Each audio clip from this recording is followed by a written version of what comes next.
So now let's do the model. Pretty much the equation, it's going to be y equals the intercept plus slope multiplied by x. Okay? So the y means the dependent variable, and the x means the independent one. So first of all, we have to find out the intercept and the slope value. So let's start finding out the slope value, which is the covariance between the two variables split by the variance of the independent variable. Okay? So first of all, I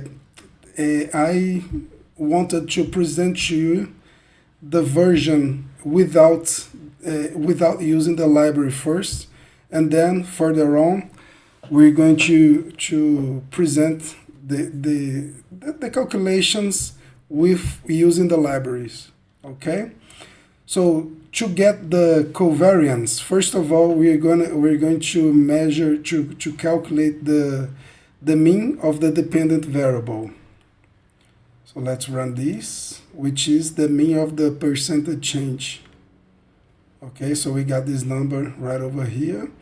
Now we're going to do the same thing for independent variable, which is the gap. Okay, so we get the mean for the gap. And now we're going to find out the covariance of the dependent variable and the covariance of the independent variable. Let's run this. There you go. Now we have the columns right over here. And now we have to multiply both covariances. Okay, so let's run this.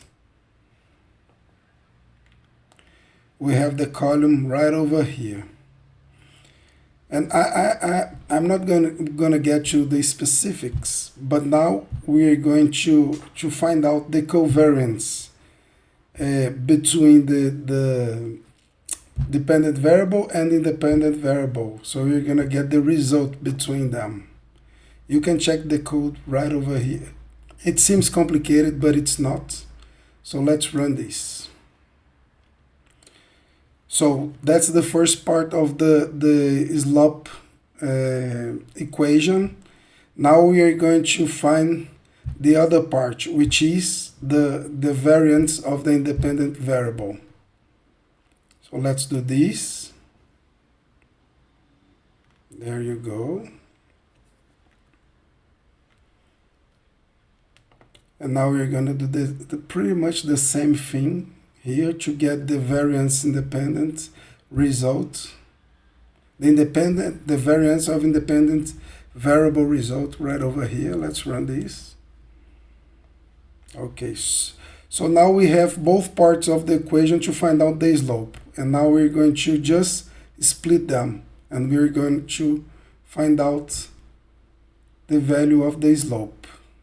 Okay, so we have 0.94 value for the slope. Now let's find out the intercept, which is much easier than to find out the slope. The intercept is pretty much the mean of the dependent variable minus slope times the mean of independent variable. So let's run this. We got the value of minus 0.093. Okay.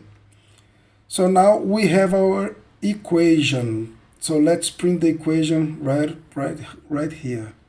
So the equation is y equals minus 0.093 plus 0.94 times x. Okay. So let's try to plot a chart here, but for that we're going to attribute some values to the x. So I created this list over here, 1 to 10, and now we're going to get the values for each one of these x. We're going to get the y's for each one of these x right over here. So let's run these. Okay, so these are the y's. And now let's plot and see our chart right over here. So we have a line that for each gap value there is a specific y.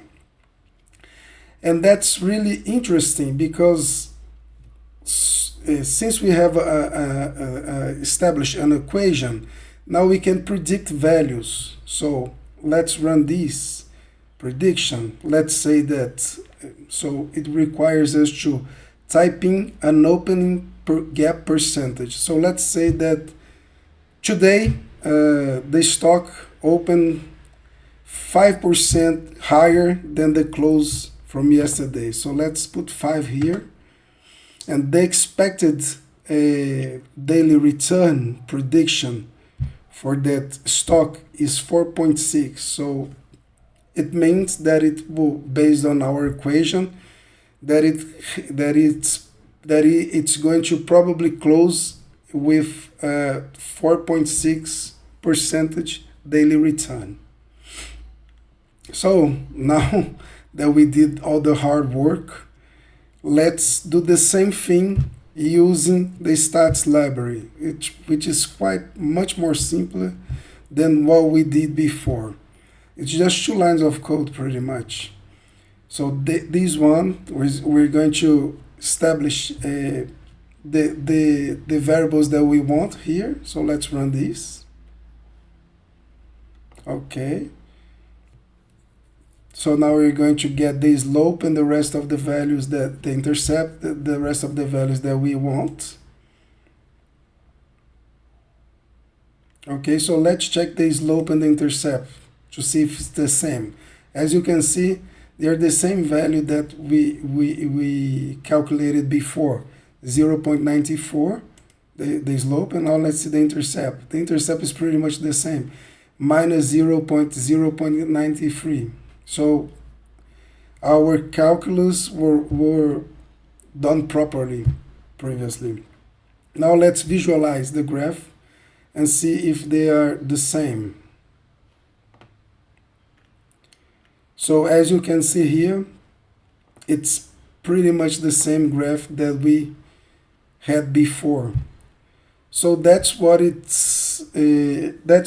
linear regression means. It's trying to find an equation between 2 variables. One is going to be the dependent one and the other one the independent one. So creating that equation, you can do predictions using that. So it's quite important and it's quite interesting to learn how to use them. You can both do all the math or you can just use the library. But what is important is to understand the math behind it. So I hope you enjoyed this class.